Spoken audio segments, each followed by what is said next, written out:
네. 오늘은 이슈 토크 시작하기 전에 인터뷰를 하나 하고 넘어가려고 합니다. 지금 이 시각에도 인터넷 포털 실검 상위권에서 이분의 이름을 볼 수가 있는데 포항 지진 관련 발언 때문에 큰 논란이 돼 있는 분입니다. 자유한국당 류여해 최고위원 직접 전화로 연결해서 입장을 좀 들어보겠습니다. 류여해 최고위원님 나와 계십니까? 네, 안녕하세요. 예, 안녕하세요. 네. 참 진짜 계속 검색어에 오르락내리락 글쎄 하는데 말입니다. 마음은 좀 많이 무겁습니다. 그러세요? 그럼요. 네. 왜냐하면 제가 했던 말을 그대로 하는 것도 아니고 그 말에서 우리가 흔히 기사를 쓸 때 야마라고 하잖아요. 네. 그러니까 딱 제목을 너무 주제죠, 제목을 주제. 이상하게 따요. 유여해 포항 천벌 이렇게 따니까 예. 보는 제 마음에도 저 지금 포항에 저희 친척들이 많이 계시거든요. 그 친척분들 굉장히 싫어하시겠네요. 네, 이번에 지금 친척들이 지금 이번에 포항에 피해를 입으셔서 고생하고 계세요.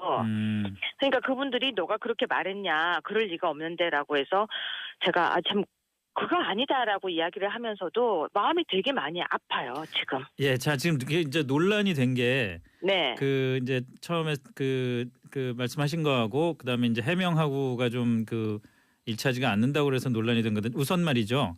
네. 포항 지진은 문재인 정부에 대한 하늘의 준엄한 경고다. 이렇게 말씀을 하신 건 사실이죠? 아니죠.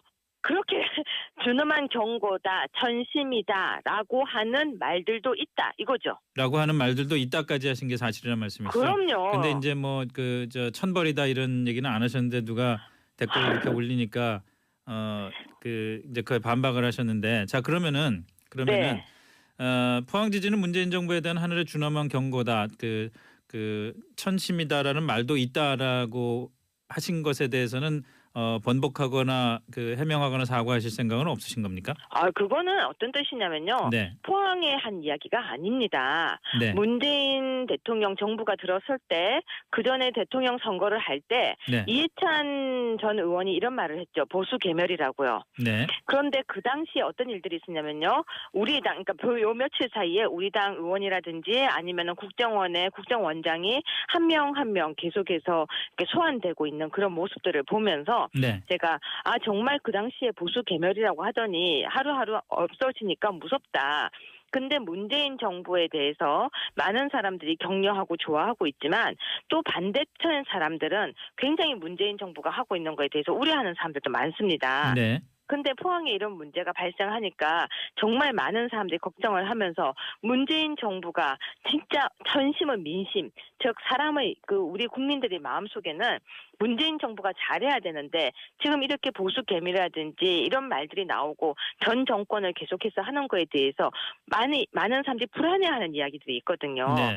그러면서 하는 사람들이 하는 이야기가 댓글도 있고 술자리에서도 이야기하고 또 서로 모였을 때도 이야기하면서 문재인 정부가 정말 저런 말들에 대해서 국민의 말을 기울여야 된다. 하늘의 경고라고 한다. 정말로 문재인 정부가 잘해야 된다라고 하는 말도 있다라는 걸 전달했던 겁니다. 그렇기 때문에 네. 문재인 정부도 이번에 이런 부분에 대해서 정말 경각심을 가지고 우리 국민들이 본인을 추종하는 사람도 있지만 그렇지 않은 사람들이 얼마나 걱정스럽게 바라보는지도 알아달라 문재인 대통령한테 이야기했던 겁니다.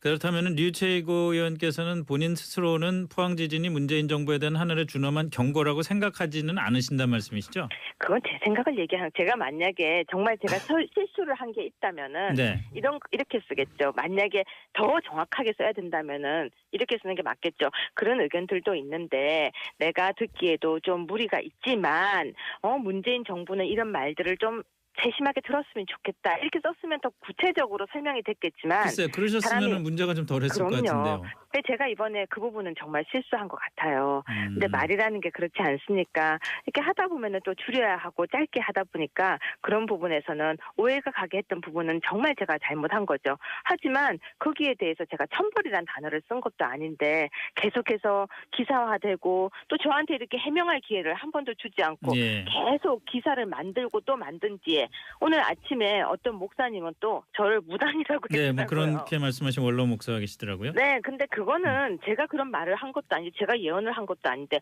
무당이라고 말을 한 건 문제가 있죠. 그래서 그 부분은 지금 바로 고소 들어갑니다. 그러세요? 네. 근데 제가 궁금한 거는 사실 이제 뭐 정치인의 말과 이런 것과 관련된 질문 좀 드리려고 그랬는데 아까도 뭐 네. 스스로 말씀을 하셨습니다마는 너무 이제 말을 짧게 정리해서 하다 보니까 진위가 좀 왜곡되고 그렇게 생각을 했다라고 말씀하셨고 그에 대해서 좀 그럼요. 반성도 한다고 그러셨으면은 처음에 네. 문제가 생겼을 때 반응이라는 게 우선 뭐 진위가 잘못되게 내가 제대로 정확한 그 말을 하지 않은 거에 대해서 사과를 한다. 네. 그렇지만 뭐 천벌이나 이런 말은 한 적이 없다. 이런 식으로 하셨으면 훨씬 더 낫지 않았을까요? 그러게요. 제가 좀 더 능숙한 정치인이 돼야 되는데 아직 그렇게 능숙하지가 못한 거는 인정할게요. 근데 그런데다가 사실 또 그 민주당의 양양재 최고위원이 문제 제기라니까 거기에 또 이 흐흐흐 반사 뭐 이런 장난스러운 대응하시고 그런 그거는 게 장난스럽게 대한 게 아닙니다. 아, 본인의 그렇습니까? 당에서 예. 그런 장난이야기보다는요. 전 정치인은 책임지고 무거워야 한다고 생각하는데 그렇죠. 양양재 의원께서 그렇게 앞에 나와서 이야기하고 대변인이 이야기하고 할 정도로 얘기할 건 아니라고 저는 생각합니다. 예. 사당에 대해서 이야기하면서 사퇴하라까지 이야기하는 건 그 당에서도 무겁지 못한 이야기인 거죠. 네. 저는 우리 당에서 지명직이 아니고 선거로 된 최고위원입니다. 타당의 최고위원에게 그렇게 이야기하는 것도 역시 입이 가벼운 것이죠. 알겠습니다. 그럼 앞으로 뭐 공개적으로라도 지금 말씀하신 대로 처음 그 포항 지진의 하늘에 준엄한 경고라는 취지의 말씀에 대해서 좀 사과 뭐 그 글을 올리시거나 해명을 하시거나 그럴 계획은 없으신가요?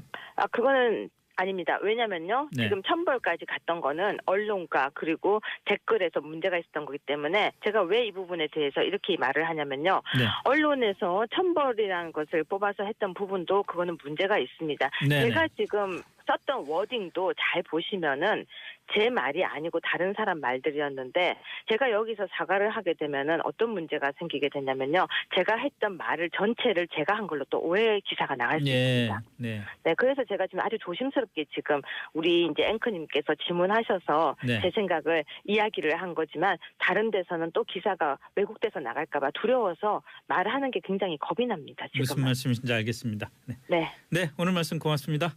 고맙습니다. 그래도 네. 말할 수 있는 기회 주셔서요. 예. 네. 지금까지 네. 자유한국당 류여해 최고위원이었습니다. 이준석 최고위원은 사실은 지각을 했는데 류여해 최고위원과의 인터뷰 때문에 가까스로 시간을 댔습니다. 길이 많이 막히나 보죠? 지금 차 안에 계신 분 많을 텐데요. 예. 사실 뭐 첫눈도 오고 그런 날인데 날씨 때문이고 월요일도 겹쳐서 그런지 좀 차 끌고 나오신 분이 많은 것 같네요. 그런 모양이네요. 예. 아이고 참 고생했습니다. 네. 자, 우선 두 분은 류여해 최고위원 오늘 지금 인터뷰 내용 어떻게 들으셨나요? 먼저 김수민 네. 평론가 코멘트 아니 해주시죠. 뭐 본인 뜻이 아니라 인용이었다는 취지인데요. 네네. 말을 옮길 때도 가려가면서 옮기는 게 맞죠. 예. 그리고 뭐 저는 차마 못 옮기겠는데 왜냐하면 이 피해 시민분들이 계시기 때문에 네. 예, 그분들을 희롱하는 말이 될 수 있어서 근데 뭐 다른 얘기도 있어요. 정반대의 그런 정치적인 이상한 해석을 더 쉬운 근데 그런 말은 옮겨도 되는 건지 네. 마찬가지라는 것이죠. 그래서 이왕에 그냥 사과를 하시고 말을 할 때 악의가 있었던 건 아닌데 부주의했다. 이 정도의 사과를 하시는 게 더 깔끔하지 않을까 싶어요. 글쎄요. 저는 류여해 최고위원이 굉장히 억울하시다고 하셔가지고 저는 네. 또 그걸 곧이곧대로 받아들여가지고 저는 그 처음에 천벌이라고 하신 거는 저는 몰랐고 애초에 그런 예, 말이 예, 나왔는지도 몰랐고 그런 기사가 나왔는지도 몰랐는데 나중에 하신 해명 그러니까 이게 하늘에 준엄한 경고다라는 것을 아주 명시적으로 적어가지고 제가 공유를 했더니만은 반응이 별로 다르지 않더라고요. 그러니까 이게 사실 해명이라는 거가 먹히지 않는 상황이다라고 정리할 수 있을 것 같습니다. 해명이라는 게 먹히지 않는 상황이다. 네. 알겠습니다. 사실 왜냐하면 이거는 솔직히 유여 최고위원 입장에서는 좀 약간 억울할 만도 한 게 자유한국당 지금 지도부에 전체적으로 약간 좀 그 신중하지 못한 언행의 이미지가 좀 덧칠이 돼 있습니다. 그건 아무래도 지금 대표 진영의 홍준표 대표께서 설화가 좀 많았기 때문에 뭐 그런 이미지에 같이 이제 좀 얹혀가시는 느낌도 있긴 있습니다. 자유한국당 그렇죠. 자유한국당 최고위원들이 뭐라고 얘기를 하면은 일단 조금 그 또 뭐 좀 오버하냐 이렇게 보는 시각들이 사실 지금 시점에 좀 있는 것 같아요. 그리고 유여해 최고위원께서 이제 종편 패널 이런 거 많이 하시면서 예. 본인이 이제 평론은 많이 하셨지만 본인이 평론의 대상이 되는 상황은 또 겪어보지 않으셨다 보니까 본인이 평소에 이슈들에 대해 가지고 이 비판하셨던 강도만큼 비판을 받으니까 지금 좀 약간 당황하신 것 같은 느낌이 들긴 합니다. 예. 네, 뭐 그 정도로 하죠. 네. 이슈토크 진행되는 동안요. 청취자 여러분들 문자 참여 기다리겠습니다. 샵 1035로 보내시면 되고요. 짧은 문자 50원, 긴 문자 100원의 과금이 있습니다. 고릴라는 무료고요. 보는 라디오를 보실 분은 김성준의 시사전망대 유튜브 검색창에 김성준의 시사전망대라고 입력하셔도 되고요. 페이스북에 SBS 라디오를 입력하시면은 스튜디오 현장을 함께 느끼실 수가 있습니다. 자, 홍종학 중소벤처기업부 장관 후보자에 대한 인사청문 보고서의 마감 기한이 오늘까지입니다. 그 지난 15일에 문재인 대통령이 다시 좀 보내달라 재송부 요청서를 국회로 보냈는데 오늘에서야 이제 전체 회의가 열렸습니다. 하지만 그 전체 회의에는 이 청문 보고서건은 안건으로도 오르지도 못하고 끝나버렸습니다. 자, 이거 뭐 애초에 왜 안건으로도 오르지 못한 건가요? 일단은 저는 이거를 기선제압의 용도로 야당 측에서 쓰고 있는 것 같아요. 이제 예산 심사가 다가오고 있는 상황이고 홍종학 장관 후보자는 지금까지 문제가 됐었던 뭐 학벌 관련 발언이나 네. 또 그 증여 쪼개기 이 부분 외에 특별히 뭐 추가로 네. 뭐 발굴된 것도 있는 것도 아니고 최근에 뭐 이슈에서 좀 잠복돼 있었던 그런 상태고 네. 국민 여론도 그렇게 나쁜 상황은 아닙니다. 근데 어쨌든 야당에서도 국회에서 처리할 수 있는 안건으로 올라온 것이고 이번 기회에 또 한번 좀 거리로 잡은 그런 성격이 있고 특히 캐스팅 보트를 쥐고 있다고 하는 국민의당 입장에서 네. 예, 그대로 이걸 지나치기 어려웠던 그런 상황이 있겠죠. 그리고 뭐 안건으로 특별히 더 추가로 얘기할 사유가 없기 때문에 예, 그냥 좀 비토놓고 보이콧하듯이 그렇게 처리를 하는 걸로 보여요.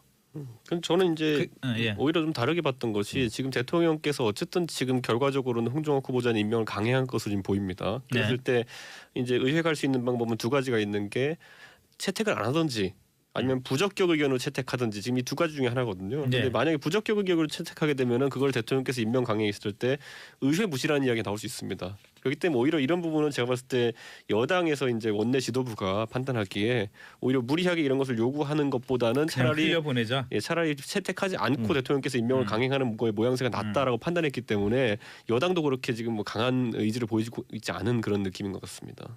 그 야당 입장에서도 이게 그렇게 어려운 사안이 아닌 게 어차피 결정권은 대통령이 있기 때문에 그렇죠. 뭐 김희수 후보자 부결 때하고는 좀 양상이 다를 거라서 대통령 임명하는 걸 막을 방법도 없는 거고. 좀 마음 놓고 반대하는 측면이 있죠. 그보다는. 예.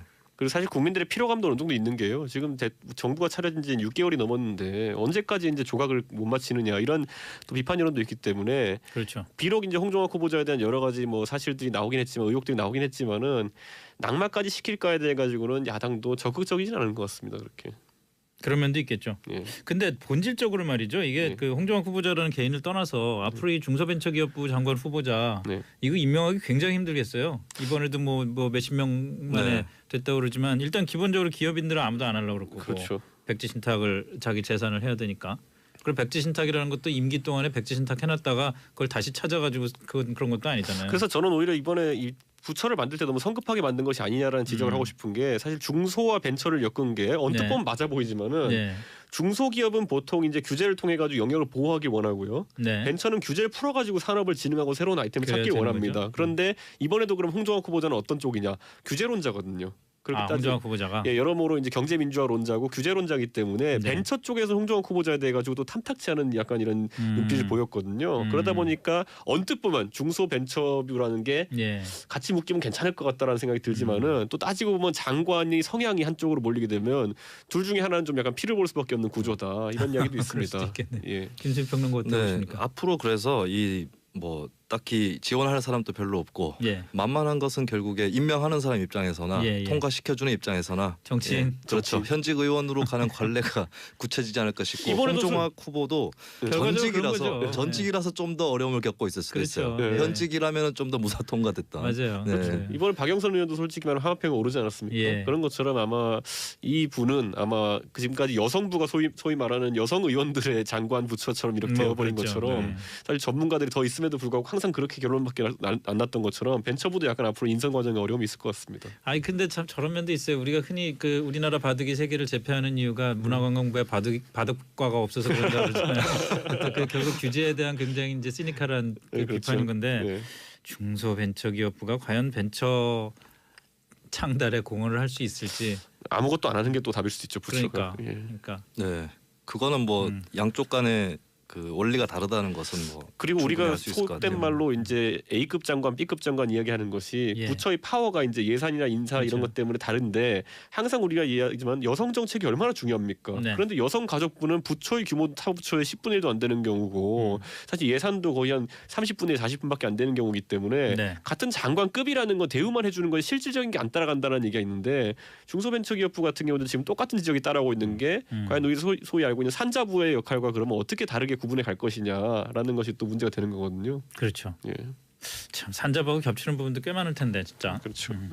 자, 뭐 한번 지켜보기로 하고 뭐 두 분 다 그 대통령이 홍정화 후보자 장관 임명을 강행할 거라는 데는 이견이 없는 거죠?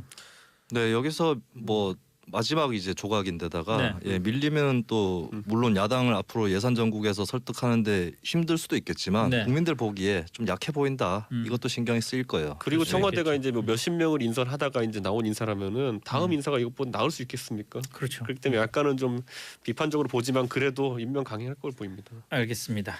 자, 뭐 길지 않은 시간 남았습니다만은 국민의당 내일 끝장 토론이잖아요.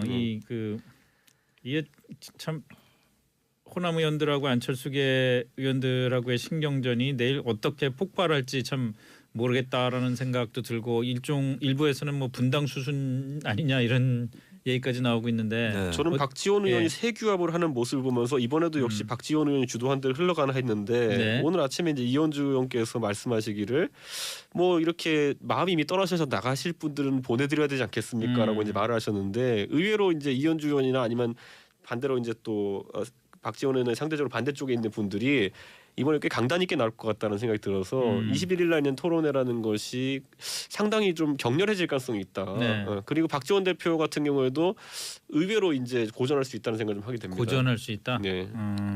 근데 양쪽 간에 헤어져 가지고 앞으로 활로가 썩 있는 것도 아니거든요. 호남파라고 해서 무작정 민주당으로 복당할 수 있는 것도 아니고. 그렇겠죠. 예, 그분들도 또 민주당에서 나름의 사연이 있어서 나온 분들이고 그렇죠. 그렇게 네. 가볍게 돌아가고 싶지 않을 텐데 예, 그리고 저는 이제 안철수 대표의 속내를 도저히 모르겠어요. 그 호남을 진짜 떼고 갈 수 있다는 것인지 그리고 이제 그게 결정적으로 아니라 그냥 호남 중진들이 피곤하다 네. 이거 아니에요? 왜 아무리- 사사건건 간섭하냐 이거 있죠. 네, 아무리 피곤해도 그걸 떨치고 갈 수는 없는 지금까지 역대 선거에서 호남이 안철수의 성패를 좌우했기 때문에 예.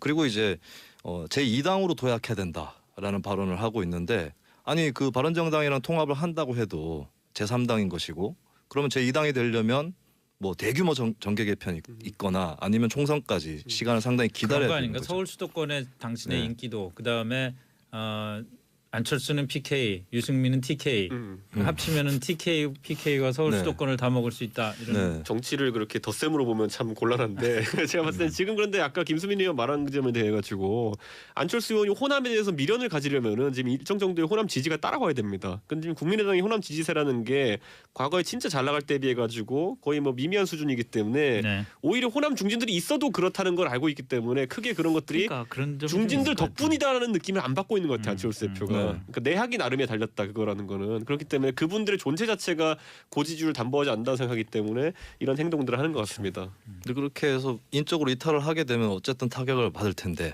네. 예, 뭘 노리고 하는 것인지 제가 예전에도 한번 말씀드렸지만 실제로 안철수 유승민이 통합하면 두 사람은 좀 정치적으로 모자란 사람들이다.